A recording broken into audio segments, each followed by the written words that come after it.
Playing the Penguin, man. Tell us, compare yourself to. Awesome, Thank you, by the sir. way. I love it. Comparing yourself to Burgess Meredith and, of course, Danny DeVito. I mean, comparing myself. I mean, how can you compare to the two of them? I mean, iconic actors. We've all grown up with them. I mean, Burgess Meredith just a legend, you know, and like, you know, not only like his film work but his stage work is just like phenomenal, and Danny as well, like just brilliant guys. So it's really hard because people are like, how do I compare myself to that? You know, like my Midwestern like humbleness just comes right, humility comes right out. I don't know, it blows my mind. Yeah. Did you take anything from them in your performance? Did you a flair here or there? I would say it was more of a general sort of attitude towards or approach to the character, which is the fact that yes, he is a villain, yes, he looks grotesque, all of these things that we know about the character, but there is a sense he is charismatic, and there is a sense of fun and wit to him. There sort of has to be for him to like, you know, ingratiate himself to people, for him to like, you know, get on the better side of people, which is what he's, you know, trying to do, because ultimately he wants to manipulate people to, you know, do his bidding. Becoming darker and darker. It's true. It is happening, you know, as we see. But what I will bring it back.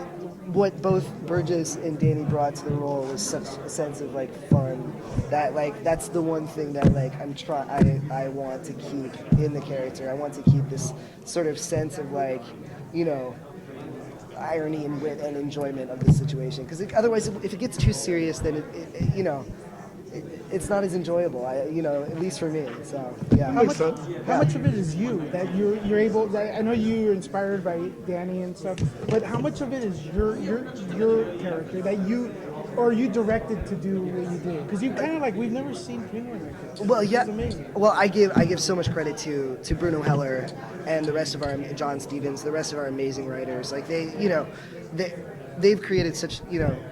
They've created the character and the language for the character, and then, you know, it really just sort of feels like I'm stepping in and just sort of filling the vessel, you know, like, and it just, I mean, I don't know why it comes strangely naturally to me for some reason, this character, you know, I don't know, but yeah, it's hard to say, like, I feel like, you know,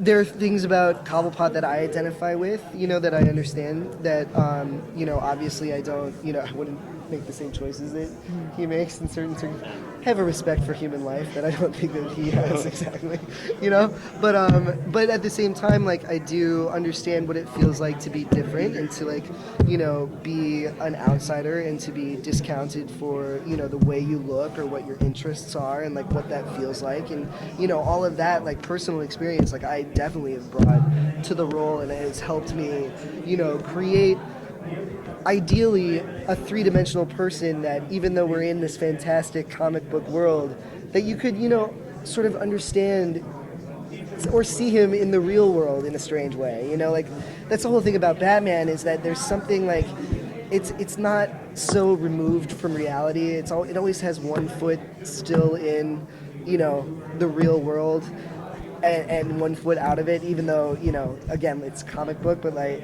so it's like, it's finding that balance, which, you know, is like my goal. And so yeah, bringing myself to that is like what I've been trying to do, I guess. As far as the look of the Penguin, yeah, it's very much different. They've been more heftier.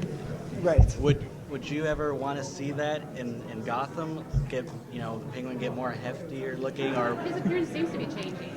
Like, yeah, his complexion and everything. Yeah. Or would you like to keep going with your own look for quite a while? Well, I mean, I think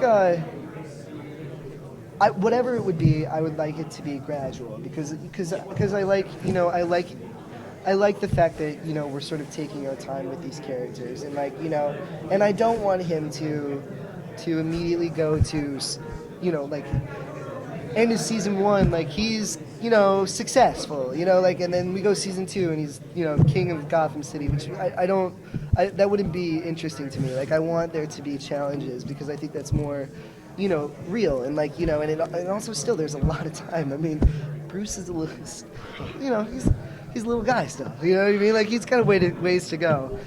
However, it would be like something that I'd be totally open to, like, exploring, and like, and we've sort of done it. Like, there are like little, like, I guess.